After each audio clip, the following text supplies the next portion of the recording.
The NeuroDADverse Podcast is produced by Squid Shack Studios.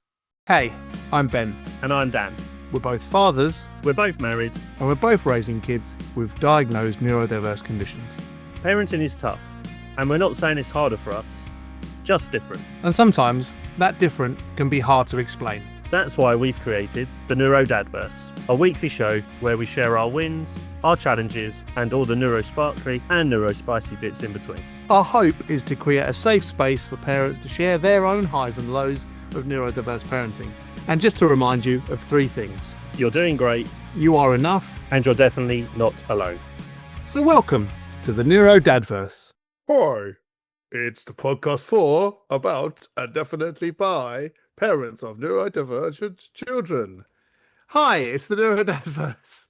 Welcome in. If you're new listening to us, hello. If you're coming back, welcome again. And if you can't really remember if you've listened to, that's not a problem. We get together as parents of neurodivergent children each week and share our wins and challenges. I'm Ben, and this is Dan. Hi, Dan. How are you? I'm good, Ben. How are you? Happy Sunday. Happy Sunday indeed. For audio listeners, the silly voice at the start was me trying to have the stripy horse or zebra talking to you. Please watch on YouTube for the fun. That was our version of low-budget animation. Hey. I thought it worked. Leave some comments, let us know. Yeah, definitely feedback on my silly idea that I thought of 2 minutes before we begun this. So we normally kick off with our week in 3 words. So what have you got for me, Dan? So, also just to say, this is episode 52, so a year of Oh, NeuroDADverse chronicling.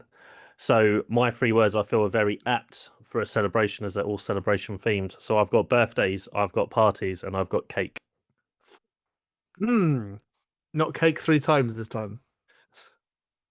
Nor cake by the ocean just yet, but yeah, Nice. a It's lot on of its way. cake. Cool.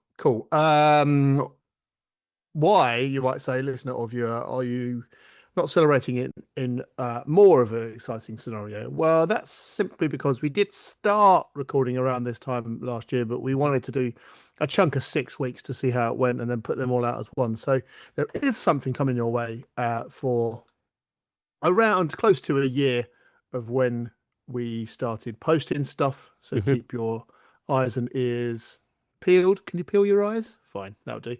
And your ears for that later on. My week in 3 words is watch, sing, and smile, which sounds a little bit more optimistic than I'm looking at the things I've got to talk about.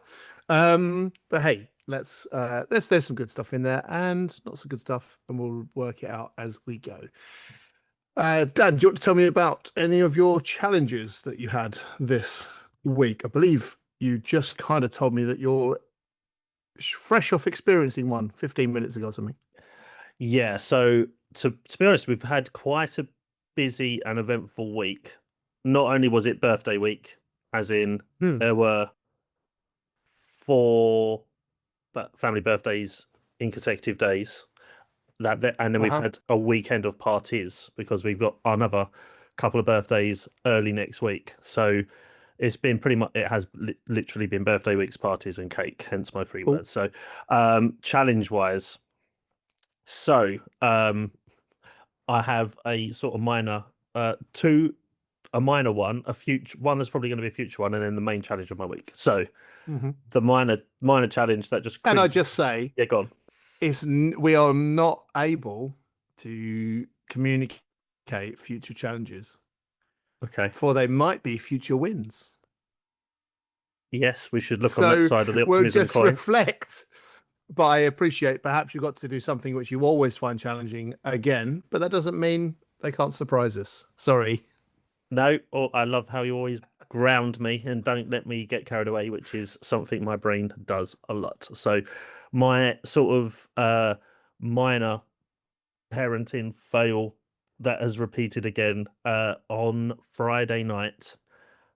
I was upstairs running bath, and then I just heard Amy go, "Oh, look, let's show Daddy."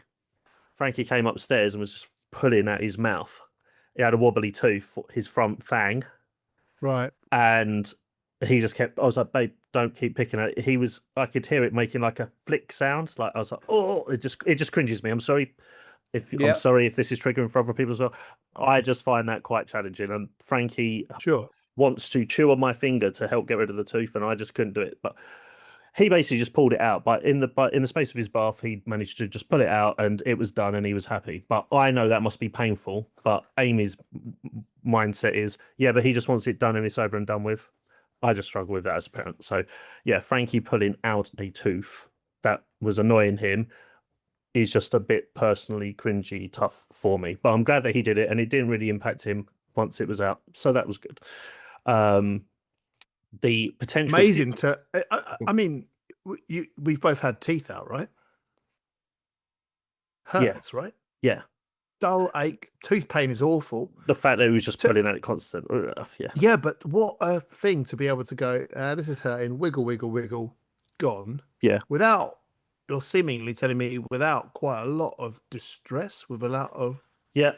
No, that's fair. So we literally just come from a party where the person the mum was saying they, when they lost their teeth, they had to have a day of school. It took 2 or 3 days of pain and anxiety before they're like, please help me take this out. So I'm like, okay, that is Frank's not having to go through that because of his decision. Yeah. It just personally cringes me out, and I just feel like I can't be a good parent to him while that's happening. But luckily Amy is there to fill the gap. But yeah, cool. You do what you can, right? There'll be other moments when you can't. Exactly. That's good. But I wasn't expecting that. That was just randomly 10 minutes on Friday night. So how were all of you say you had 2 places to go, 2 outs this weekend? Yep, I had 2 outs.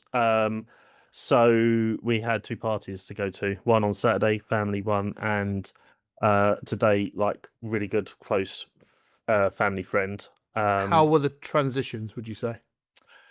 So going to both was good, and that was part of the win. So part of the activities and whatever that happened, I might talk about shortly. In terms of the challenge, the main sort of challenge we've had this week is, the way I've wrote it down is essentially trying to treat your child, as in like giving them a good thing, like as a reward or something that you know that they will enjoy, but they enjoy it a little too much, and then it kind of backfires on you and starts to turn into an obsession and starts to deregulate. So this refers to cake. Amy's birthday was the 3rd birthday of the week. That means we had some birthday cake. Frankie came home from school.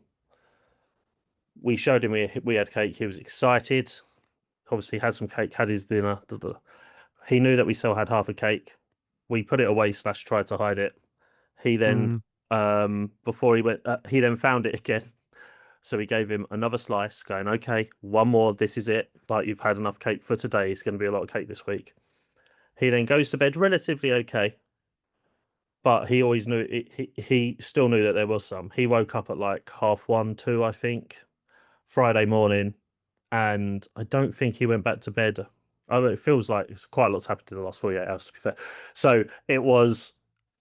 And he basically he come straight downstairs, and that's the first thing he wanted. He kept opening the cupboards, knowing that that's where we would normally have cake, and he was just pointing at it, and we're like, you can't have cake at like early hours of the morning. So we just kind of both looked at each other and went, we gave him more cake than we probably initially thought was a good idea. And it's clearly, just to use a phrase, burnt a hole in his head, knowing that it's there, can't shift the thought of it, has basically woke himself up early. And the first thing he's thought of is, I'm going to go and have some of that cake. And it's just a little frustrating that we knew that this could be a challenge over the course of the next few weeks, because his birthday is in a week's time. We have all these family birthdays. We have access to lots of cake. And it was just a little bit frustrating that we've tried to do it in a way that we obviously thought would work, but it hasn't quite. He doesn't quite understand. We just can't communicate why he can't just have endless amounts of cake. Because obviously it'll be too much sugar. It'll mess with his sleep. It'll deregulate him. He'll go a bit hyper. All standard sort of parenting. Why you shouldn't have lots of sweet stuff in cakes. So yeah, that was just a little tough. That we were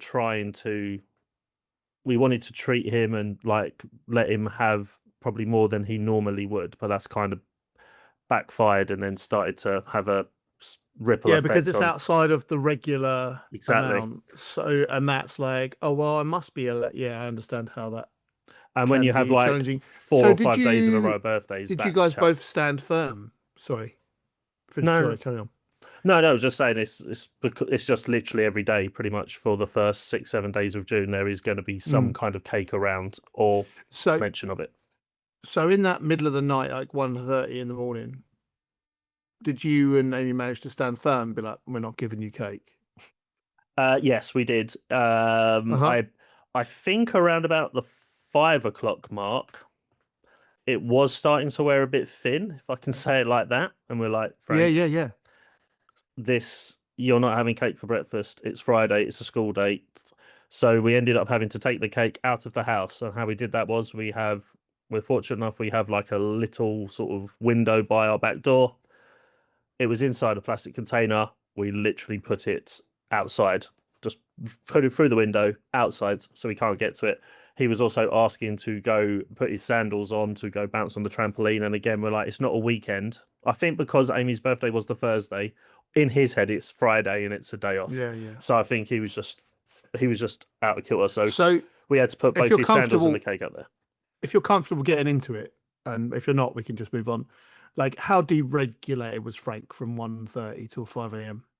about like what were the if you rather than give it a judgment, like what were the behaviors? So one of the biggest parenting challenges with Frankie's sort of menu of traits for his ADHD and autism is the lack. Although he's understanding a lot more English now and understanding a lot more context and getting better with routines and stuff, if he doesn't actually understand, like, it is just impossible to sort of make him understand, basically. So he woke up, because he has his melatonin, he goes off to sleep really well and generally sleeps quite well. But when he wakes up with the melatonin, we find that he's like double awake. So he woke up double awake early hours of the morning. So he doesn't want to go back to sleep because he's up with a bang. So it was quite clear when he wasn't going back to bed, we would then go downstairs. As soon as we were then downstairs, he wants to go into the kitchen. He kept opening the cupboard. We were like, no. Kept opening the cupboard. We said no.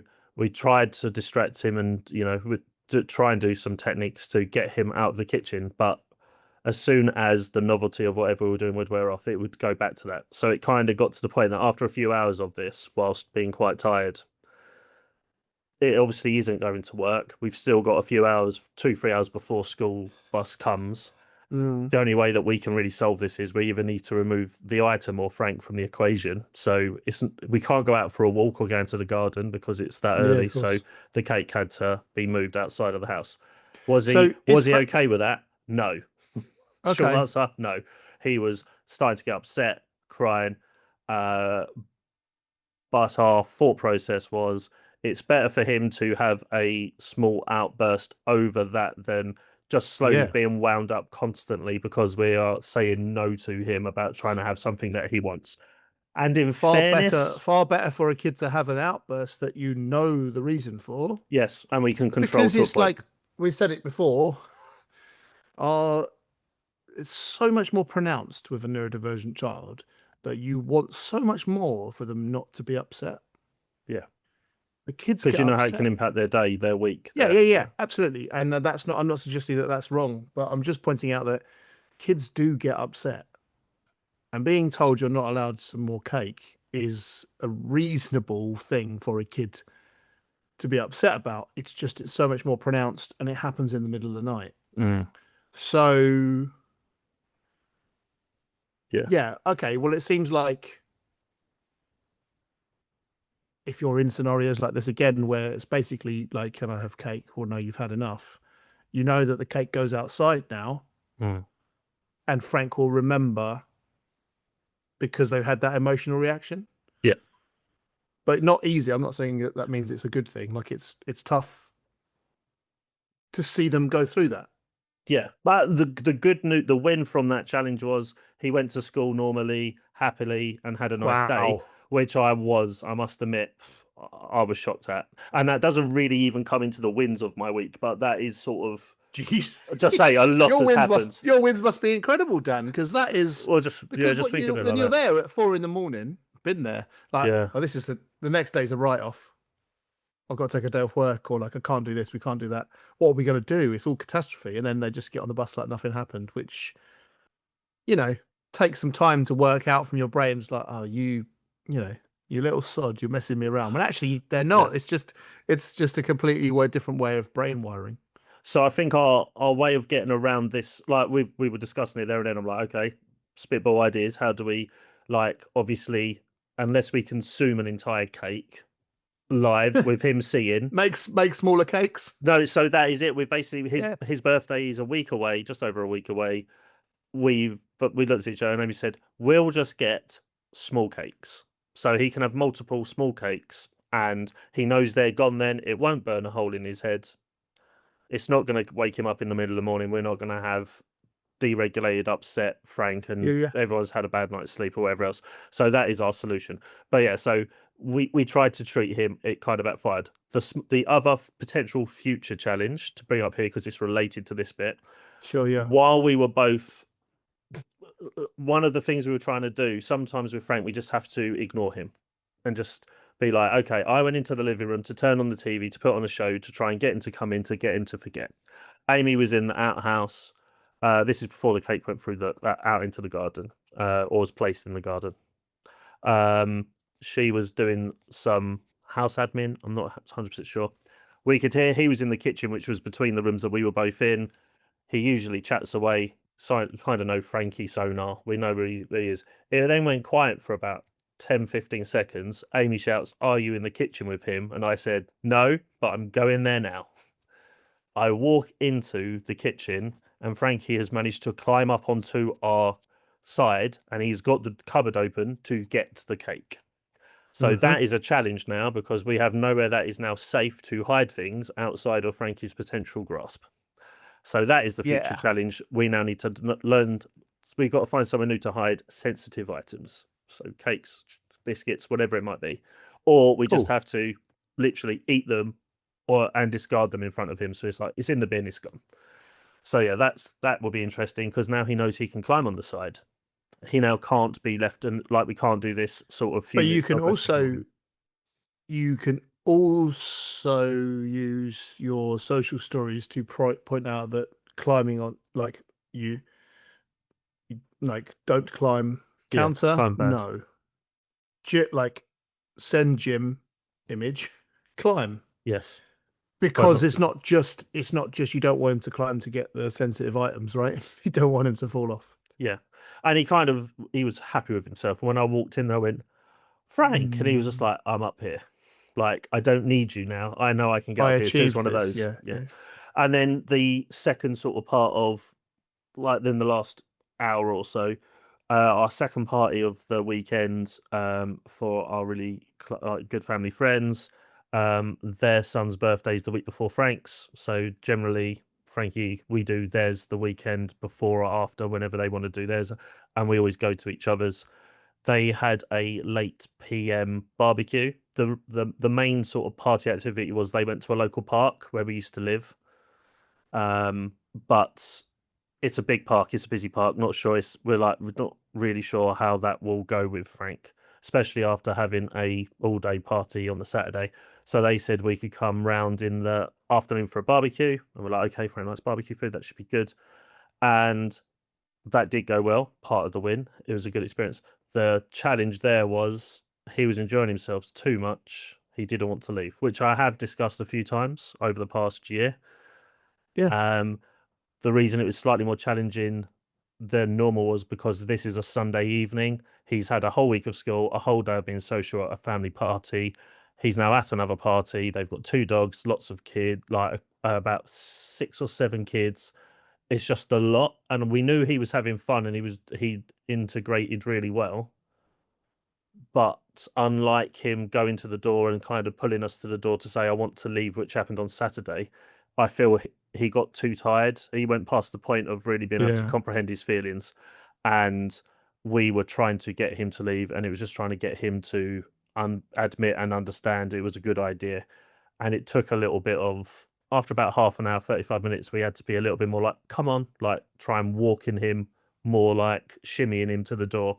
And obviously that makes him upset because he was tired. So, and that's just a little bit like, everyone in the house was really cooperative. There's still a few other guests there. We've been chatting other stuff before, so they know the sort of scenario. We're just like, is it okay can we shut these doors? So we just reduced the amount of escape, because he would just keep going back out and doing loops of the garden, which is kind of showing us that he's unraveling and he's trying to regulate. So we knew that we needed to upset him to make it better, which it can be a bit frustrating as a parent, because you know you're going to upset them, but it's the best thing for them long term. Yeah, of course. So yeah, we were trying to leave for about 45 minutes. Transitions are tough always, pal. But for the right reasons. It wasn't like he had a horrendous time and he just melted down. He's had a lovely time, but by having a lovely time, it was probably going to lead to a meltdown unless we got a little bit more sort of, because we don't ever force him. Because the quickest way for Frankie to do anything is you let him, like, inception him and let him think it's a good idea to do the thing that you want him to do. But it's also I think it's the kinder way. Yeah, like, because he can learn and he has a growth to it. But we're like, we do need to go home soon because it is someone else's birthday. We're in their home, and because they're living at home. I suppose the activity is never ending. I can't remember when in early speech and language they're like, you can have like a fixed game. I like questions, like you have a closed question and an open question, but like activities, because they have two dogs and there are three kids that live in the house and there was other people, there was no finish to the activity. Like there was always going to be something happening that will always give him a reason to stay. So because of that, we knew that we had to kind of bring forward a hard end and basically take the consequences of that. But I must say, touch wood, at the time of recording live, we've come in, we've had a bath, he's chilled out, he's had his melatonin, and now he's sitting in the dark downstairs with Amy watching TV. And we seem to have got away with it not being a big deal. Good. But we must say that sounds good, my friend. Uncle Brad, who drove us home. It's not too far away. He was very kind and said, I'll drive because he loves his car. And yeah, so thank you, Auntie Georgette and Uncle Brad, for helping us transition when it wasn't easy. No, of course. There we go. I'm going to shut up. I've been talking for a long time now, but I said a lot's happened. A lot's happened. That's okay. How about you? What's been challenging for you? Well, mainly it's me and how I've been thinking and approaching things. But there's also just a general one. First week of term, there's been a lot going on. Oh gosh, yeah. It was the first week of term. Oscar, yeah. Oscar happened. Did not attend any of the days. They're still experiencing emotional-based school avoidance. Okay. There's some friendship things about that. There are some changed, in Oscar's mind, relationships with some staff. And there is some anxiety about making choices about subjects for next year. Okay. And they're just in the loop of it.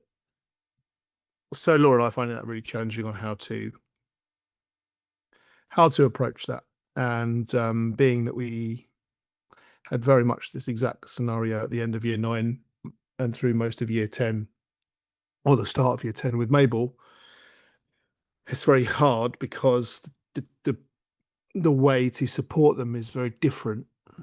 So it's where you've been through the emotions before, you've not necessarily learned on how to do it because one's autistic and one's ADHD.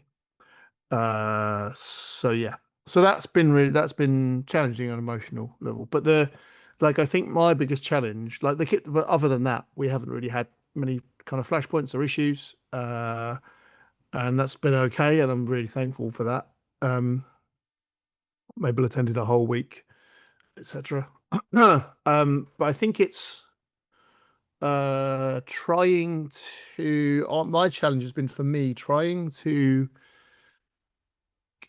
keep myself at a distance from the ongoing and increasing UK specific rhetoric about overdiagnosis and how much a neurodiverse condition actually impacts you.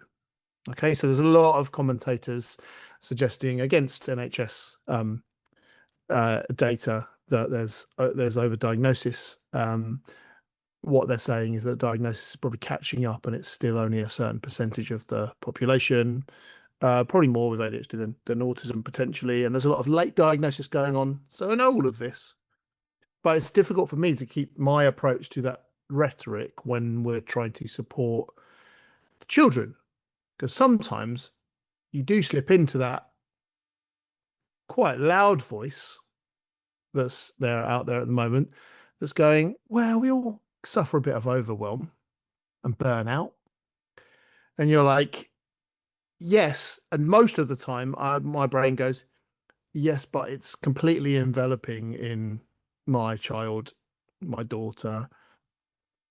So much so that I've seen it dramatically impacts negatively their life. And that is because of their diagnosis.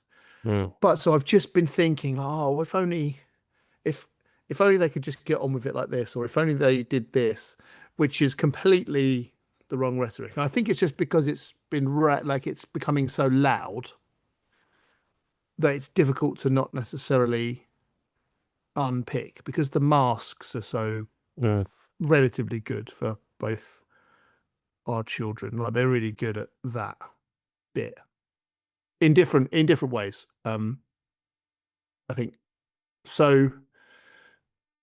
Yeah, and also it's kind of led to a few moments where I've handled some situations just not with the curiosity and the humility that I normally have, and it hasn't led to any kind of big flare-ups. I've just caught myself going, well, of course that didn't necessarily go how you thought it was. They have a diagnosis and it particularly impacts them in this way, but I didn't have that clarity in the moment. Right. And I'm putting that down to a little bit more of the raised noise around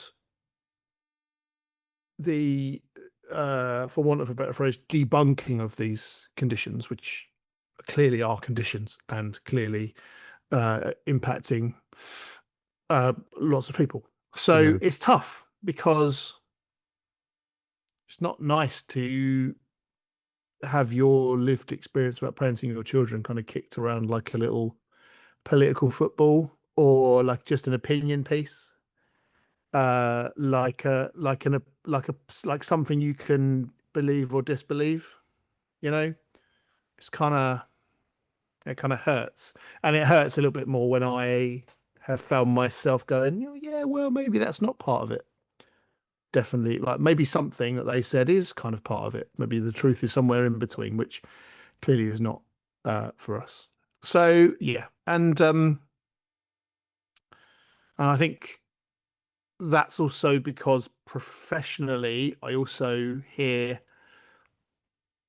the diagnosis is X, but that doesn't mean we still have to deliver Y. So as a teacher, like you still have to try to make the content accessible and the approach accessible. However, the circumstances are not very accessible. 30 kids in a class. Yeah. Most of the time there are, that's not what the podcast is for. I just happen to be a teacher who does this podcast with you. It's not a podcast about how teachers are struggling to meet need in all of the classroom. So yeah, it's been a bit of a tough week, because I've been feeling I'm not bringing my best self, and that's been because of external factors. Do you know what I mean? No, I don't want to get into. I didn't really want to get into. I watched this program on TV, and he was saying this or she was saying that, and it got me really upset and enraged, because I don't think that's our podcast. But you know the types of things I'm talking about, like it's political. So is that what happened though? Did you just something like content just appeared and it just rippled across the week? Yeah, like a lot of it was choices I made. Like I'm trying to cleanse is probably the right word. I'm trying to cleanse how much online media I intake, and I'm trying to make active choices in what I consume. But those things have been by their very nature, a podcast about this, a TV show about these types of topics, because they're things that I'm living and they're obviously interesting. But also there'll be like political news programs that I consume as well, and conversations with Laura about what she's seen. And sometimes these loud things are really frustrating because they hit you emotionally. So yeah, it's tough, and that's tough because you lose yourself a little bit sometimes. Yeah, so you just not felt yourself really this week. Yeah, just that I thought a thing that I know is not true, and I caught myself doing it. But maybe sometimes not. Yeah. Sometimes I've not in done the that moment. myself a little bit. Like I feel I can understand what you're saying. Like sometimes, you're just like, you're angry at yourself because you had a thought about something, but because you've been influenced by it, it's not something you naturally would have thought of. It's just because something has literally just made you go, oh, yeah. I think I'm talking around the point a bit. So I'll give you an example. I can't remember the specifics, but Mabel, why can't you just remember those three things I just told you? I told you this, I told you A, B, and C, and you've gone over there and you've not even done A. What? I asked you to do. Oh, and then walks off. And then you go, well, how hard is it to do that? How hard is it to remember A, B, and C? And then you kind of go, oh, actually, it's 8 o'clock. The context of what Mabel has done that day means that by 8 o'clock, we are either really up and into something and doing a thing, or we're crashed out and grumpy and we just need sustenance. I told three things that went in and went straight out because of the condition. But I was thinking, it's just being disrespectful. That's not what I think. I know the condition. Yeah. I work with it professionally, and I'm supporting a teenager with it. But in that moment, I was obviously like, well, you can't use that as an excuse for everything. I didn't say that, but that's what I was feeling, which is just annoying. Just it's really challenging to then reflect on that and go, you have to be knowledgeable. And if I'm someone like that, and sometimes you're someone like that, and loads of parents, I think, listening are probably like, yep, I feel that. I get that. Yep, I know. It's just a little lapse. I wish they could just listen. Yeah, exactly. But that we have quite a lot of knowledge and experience dealing with it. If the majority of society don't, then they just believe what they see or hear. Yeah, it's a tough thing to swallow. But we'll keep going. But there are some wins. You told you smuggled some wins through, and I've definitely got a couple. So how about we take a little break and come back to chat about those? Got a question or want to share a story? Drop us a message on Instagram or email us at neurodadverse@gmail.com. Look after yourselves. Hi, welcome back into the NeuroDADverse, where we discuss everything neurosparkly and neurospicy about parenting our neurodivergent children. Before the break, we were talking about our challenges, but the second part of this podcast is where we talk about our biggest wins. Cool. So, mine are two very quick ones. They relate to my three words in terms of watch and sing and smile. It's nice to think that all of the needs, particularly for both the children in particular, often present themselves in an anxiety realm, particularly in teenage years, and it can prevent them from wanting to do things and experience things and feeling nervous and probably protecting themselves, and in short, flying rather than fighting, or fawning rather than fighting. So I went to the cinema yesterday with Oscar, nice. And they particularly wanted to see a cinematic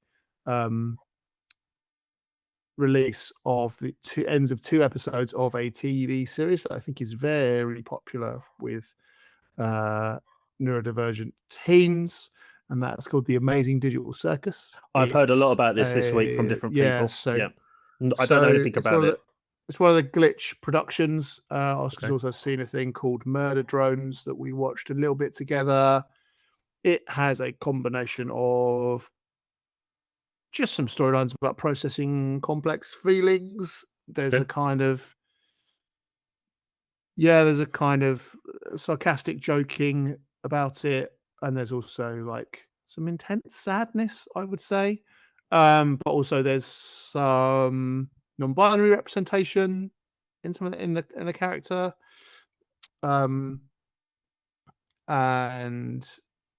yeah, it's just really good. So I had to do a bit of a deep dive on Friday, and then went to cinema yesterday to see it. Now, this cinema was packed. Lots of cosplayers, lots of, not judging on appearance, but lots of people who were presenting some neurodivergence, some traits. So some of the walking, some like vocal stimming and stuff, but also just people who were there for whatever reason. And it was just like, my heart swelled a little bit, because I was like, oh, even if it's a 50-50 split or even a 75-30 split, there's lots and lots of autistic, ADHD, anyone on that in that world, neurodivergent, just coming to have some joy about something and have a shared experience, and that's great. And we got to do it together too. Nice. Oscar got quite excited at certain points, wanted to lean over and tell me everything about what was happening. That was lovely. Nice.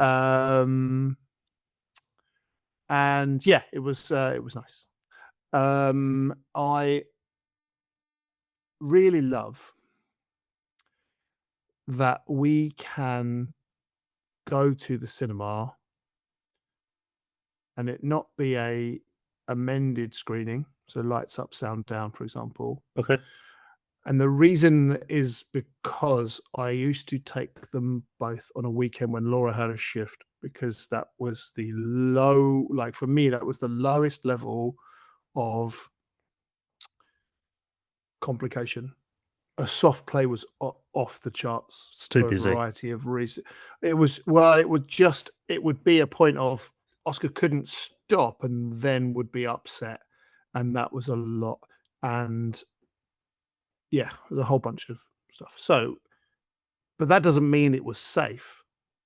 Like, I have been in cinemas where I've had to leave Mabel sitting in a seat when she was like 4 or 5 and have to run after Oscar, who's like belted out of the cinema screen to the foyer, and I've had to restrain them. I'm not proud of it, but like, if you're listening, you are probably someone who's had an experience of a neurodivergent child, and sometimes you just have to keep them safe. And we went through a lot of that to now, and for a long time actually, to watch a thing in a cinema or a play in the theatre is available to us, and I love that, because I appreciate it's not the same for everyone. It was just me and them, and there's not often that we both get time. They were interested, first of all, before we went in, about going to have some food afterwards, but they had so much to think about from the finale of this thing that they just said, I think I just need to go home and think about this. And I went, first of all, my first initial thought was, I just wanted to go out and have a meal with you after the cinema. Now all we've done is come out, sit in silence together in the dark and go home. But then I also realized Oscar's just told me their needs, because they want to process the story, the bits they weren't sure of. Yes. And so I just took that and I was like, yeah, that's a lovely little win. And the thing that Mabel kind of got through in terms of social anxiety, a little bit of encouragement. She is now in a band with some schoolmates. That's amazing. Yeah, it's really good. I'm not going to talk about the challenge of it, but I have to stop asking her about it every single day. I'm like, when are you doing this? When are you doing that? What are you doing? Oh, are you doing that? She's just she's going to sing in it, and it's come out of some friends that she's made at her new school. So that's brilliant. So so good. Hopefully stay tuned for some updates about that. But basically any information about that is probably going to make it into my win column each week. That's amazing. And she doesn't know that she's got like the best roadies behind her, because you and your band can do everything they need to do to help them do their gigs. Well, I have told her for a number of years now, when she's 18 and she's an adult, I said, we'll play a show for you for your party, for your 18th birthday. She's like, oh, that's cool. I said, on one condition. She's like, what's that? I was like, you have to form a band and open the show, otherwise we're not doing it.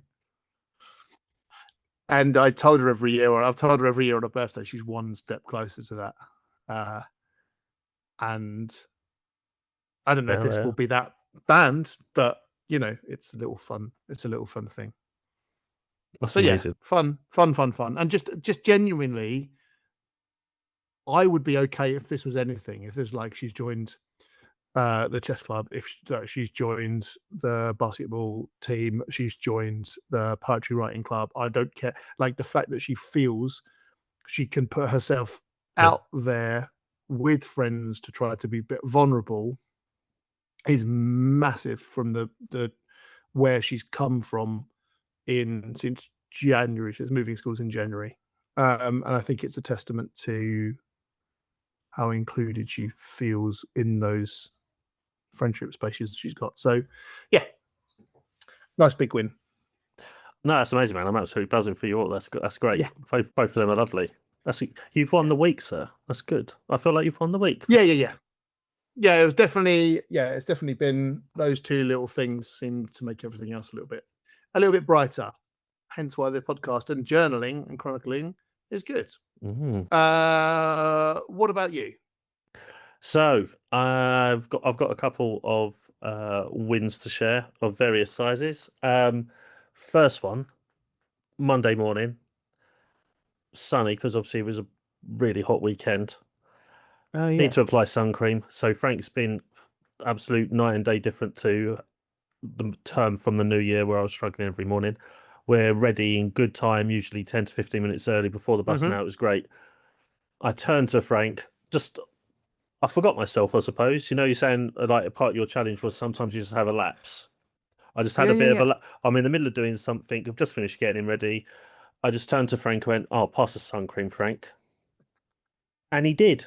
And I couldn't believe it. And I was just like, oh my God, Frank understands what sun cream is. Amazing. Thank you.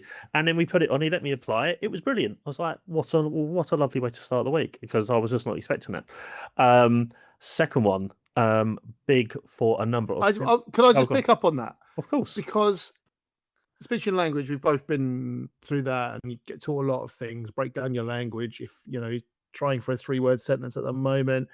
So you have to completely change all of the things about you and how you communicate with your child, right? So with Oscar, we were like Lego in box. Some horrific videos of us trying to do that with Oscar. It's really sad to watch now. But I think because we got there, Oscar's been able to develop and communicate. But every time I did a sentence like that, when we were trying to be in that mode, like it would be Frank, and then point at the bottle, cream, and then hold your hand out, right? That's all non-verbal communication. And that's probably, I guess, wherever you're at with communicating. So when you say a sentence like that, you immediately think, oh, yeah. What was it? Frank, can you pass me the sun cream, please? You said, I probably didn't even say please. At that point, I probably realised what I was doing. Maybe that's why he gave it to you, because you removed the emotion and it sounded like an instruction. But like going back to it, you feel awful when you've done that big long sentence and it doesn't happen, because you think, just overwhelmed, and rightly so, I think, oh, I need to communicate differently with my child. So when on the occasion it does happen like that, it is worth celebrating, because it's possible that he's just picked out audibly sun cream. Yeah. I think I might have pointed in the general vicinity, but yes, I was just pass me some. Yeah, so I just love that. That was great. Second one, on a sensory sort of level, this was big just because it happened. So over the weekend, when we was at the Sen gym, Frankie and me went down the slide, and although he was holding on to me facing towards me as I went down the slide, got a bit of a friction burn on the trampoline thing. So it was starting to sort of scab over, and Frankie doesn't like scabs or whatever else. And we were trying to put a plaster on him for 45 minutes. And we literally would get this close, for people watching on YouTube, would get this close to the skin, and he would pull away. And he would walk up to us and go, right, please put it on. Then he would pull back. And we eventually managed to attach a plaster for about 6 minutes. And Amazing. that was amazing because So good. he once it was on there, like he wanted it on, he was willing it, but just couldn't quite bring himself to do it. And eventually he got close enough that I could just quickly jab it on. And he looked at me and I looked at him and I went, leave it. And then he walked around for a little bit, but you could tell it was just annoying him. And then he did slowly take it off. But I was like, from a sensory point of view, we've now achieved a plaster.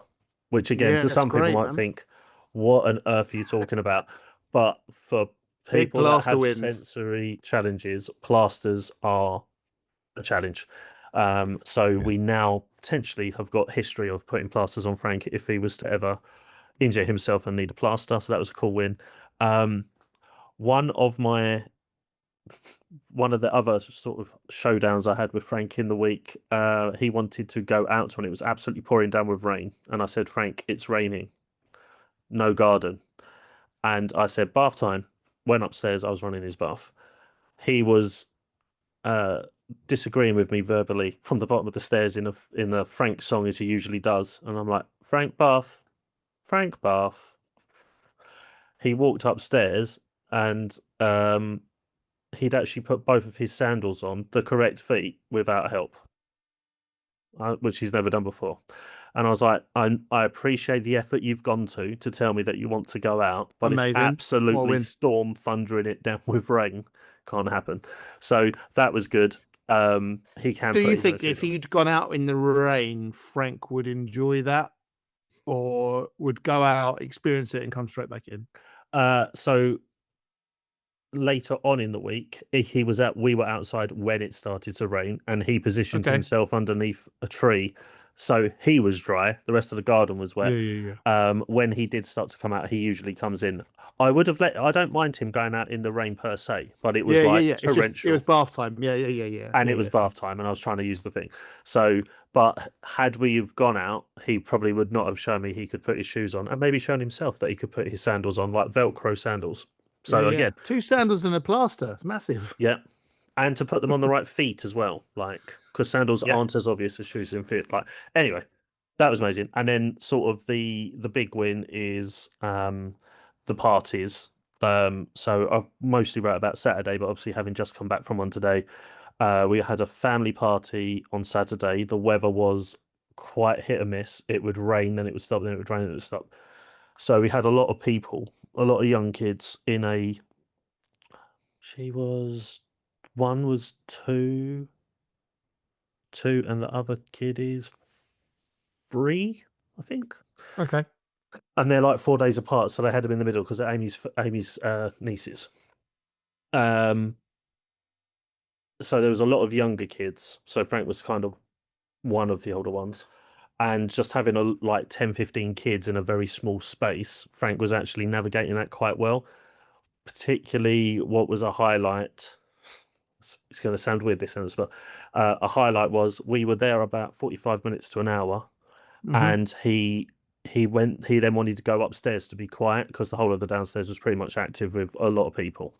He wanted to go upstairs because he was telling us he needed the toilet, so he took us away from the noise and the thing to go and he let us change him, relatively speaking, straight away. And then because it was part of his regulation as well, and he just got on with it. And yes, he did eat. I think 3, maybe 4 cherry bakewells, leading back to cake. And he might have been trying to eat a lot of the popcorn and the sweeter stuff, but he did also eat some savoury. And we got a lift home from his uncle as well. So it was good that we enjoyed an entire experience, unlike today where he got a little bit overwhelmed because he was tired.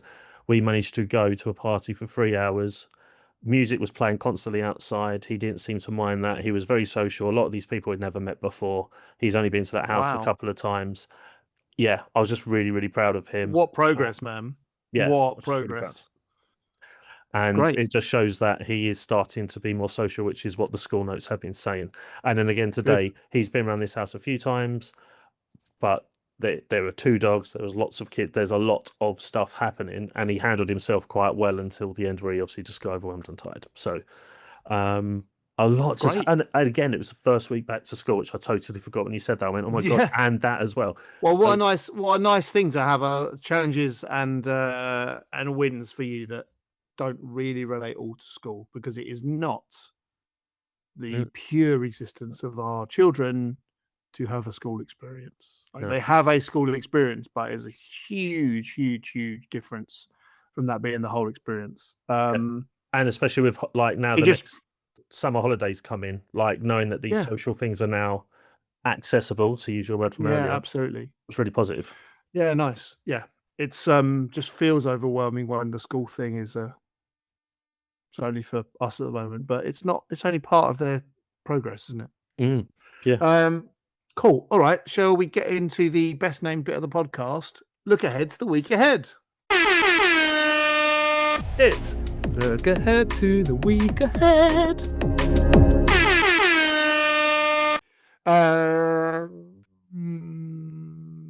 Right. Laura is off on a conference for 3 of the 4 days this week, so we've got some challenges baked in. We are trialing something that Oscar is going to be responsible with their gran to get onto the bus and let themselves back into the house.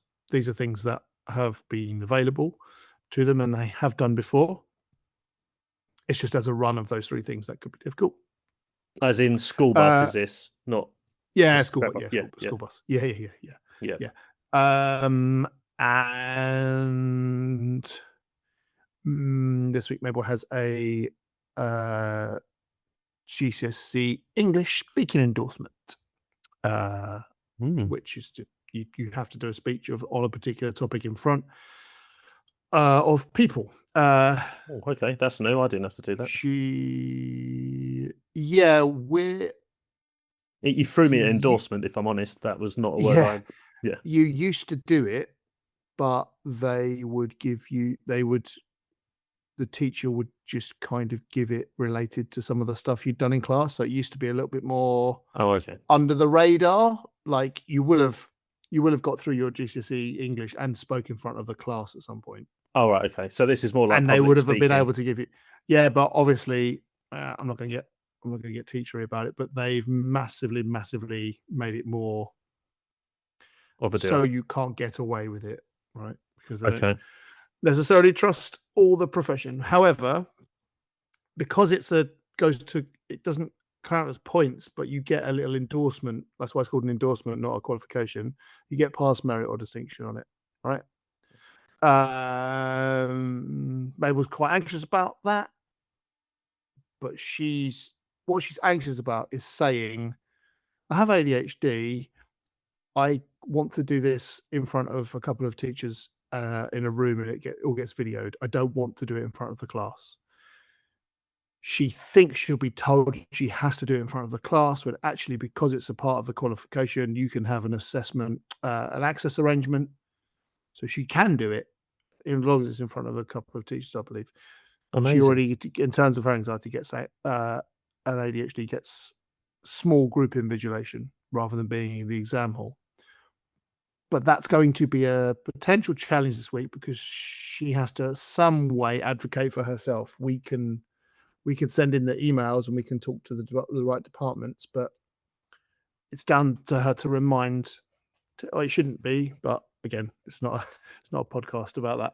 But like, she has to take a little bit of ownership and remind the teacher rather than get herself into an anxious state. So we'll see how that one goes. Yeah,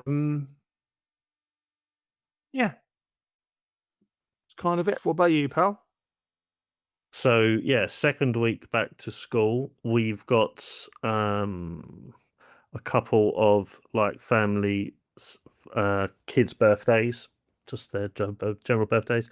Mhm. In terms of big things family-wise, on Saturday we're celebrating Frank's birthday, although his birthday is not until like 2 Mondays' time. So, next pod record will have been the day after we've celebrated a couple of days of Frank's birthday, but it'll be Monday, it's his actual birthday. So we're hoping to do an out to a nearby farm that we have been to in the past, but he might have been too young to remember. It involves public transport. We're looking to do a convoy type job where a group of us meet, we get on the trains together, as that has helped Frank in the past go and do day outs. So yeah, tune in next week to see how that goes, because that hopefully is a win, but there is a Exciting. lot of stuff there that could be challenging. Cool. Fantastic. And that's it. Yeah, nice.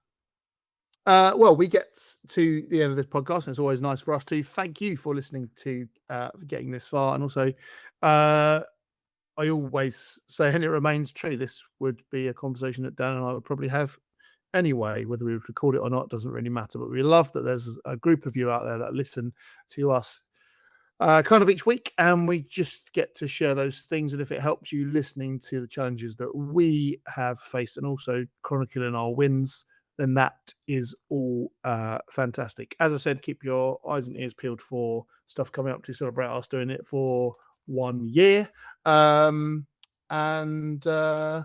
Just leaves us to end the podcast by Dan saying these 3 things. So the NeuroDADverse was founded on 3 core beliefs, which are: you are enough, you're doing great, and you're certainly not alone. Win the week, everyone. Have good energy. Good energy. That's about it for the NeuroDADverse. We'll be back next week. If you laughed, cried, or nodded in tired agreement, don't forget to follow us and leave a review. It helps more parents find us. Just remember, you're doing great. You are enough, and you are definitely not alone. Got a question or want to share a story? Drop us a message on Instagram or email us at neurodadverse.gmail.com. Look after yourselves.